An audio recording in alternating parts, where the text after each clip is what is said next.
नमस्कार विद्यार्थी मित्रांनो, history of Maharashtra by N S या यूट्यूब चॅनलमध्ये सर्वांचं मनपूर्वक हार्दिक स्वागत आहे। या व्हिडिओमध्ये आपल्याला मूलद्रव्याचे आवर्ती वर्गीकरण हे बघायचं आहे।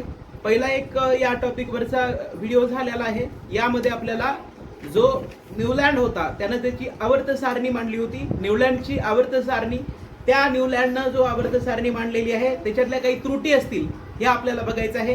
तत्पूर्वी सर्व विद्यार्थ्यांचं या history of Maharashtra by N S या यूट्यूब चॅनलमध्ये मी मनपूर्वक हार्दिक स्वागत करतो। मी प्राध्यापक नरसिंह सदगे, मानसिंग नाईक ज्युनियर कॉलेज सायखेडा। चला तर मग आपण सुरुवात करू। न्यूलँडच्या अष्टकांचा नियम बघा।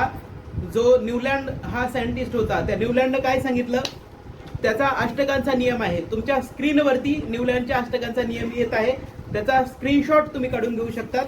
बघा, सन 1866 मध्ये न्यूलँडने माहीत असलेली जेवढी काही ज्ञात मूलद्रव्य होती, जेवढी काही त्याला माहीत होती मूलद्रव्य, त्या ज्ञात असलेल्या मूलद्रव्यांची अणुवस्तुमानाच्या चढत्या क्रमाने, अणुवस्तुमान, आपण अणुवस्तुमान कशाला म्हणतो तर एखादं जे अणुवस्तुमान म्हणजे अणुमधल्या प्रोटॉन व न्यूट्रॉनची संख्या म्हणजेच काय अणुवस्तुमान। या अणुवस्तुमानाच्या चढत्या क्रमाने काय केली, त्याची मांडणी केली आणि त्याला असं दिसलं की 8व्या मूलद्रव्याला, जो 8वा मूलद्रव्य आहे त्याचे गुणधर्म हे पहिल्या मूलद्रव्यासारखे आहेत।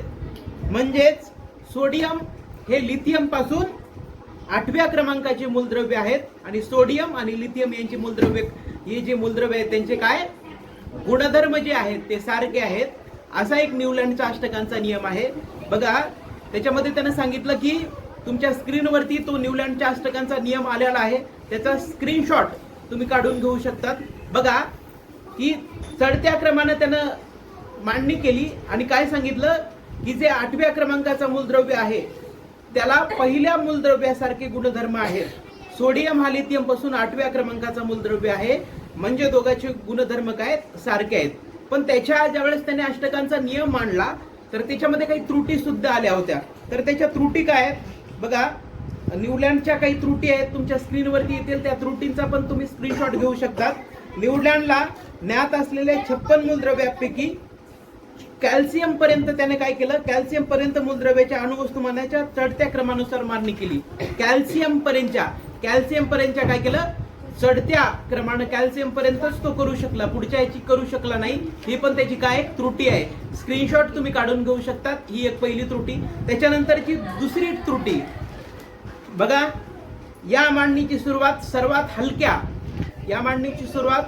सर्वात हलक्या हायड्रोजन या मूलद्रव्याने केली, तर शेवट हा थेरियम नावाच्या मूलद्रव्याने झाला। सगळ्यात शेवट कोणत्या याने झाला, थेरियम नावाच्या याने झाला।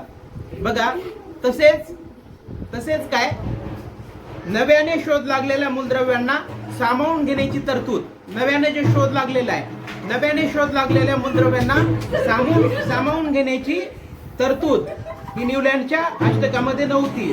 बघा, त्याच्यानंतर एक त्रुटी आहे, त्याच्यानंतरची एक त्रुटी अशी आहे, न्यूलँडने शोध लावलेल्या मूलद्रव्याचे गुणधर्म, नव्याने शोध लागलेल्या मूलद्रव्याचे गुणधर्म हे न्यूलँडच्या अष्टकाच्या नियमामध्ये बसले नाहीत। ह्या पण त्याच्या काय एवढ्या त्रुटी आहेत। अष्टकांचा नियम आणि त्या त्रुटी तुम्ही पाठ करणं गरजेचं आहे। न्यूलँडच्या अष्टकांचा जो नियम होता त्याच्या त्रुटीही तुम्ही पाठ करणं गरजेचं आहे।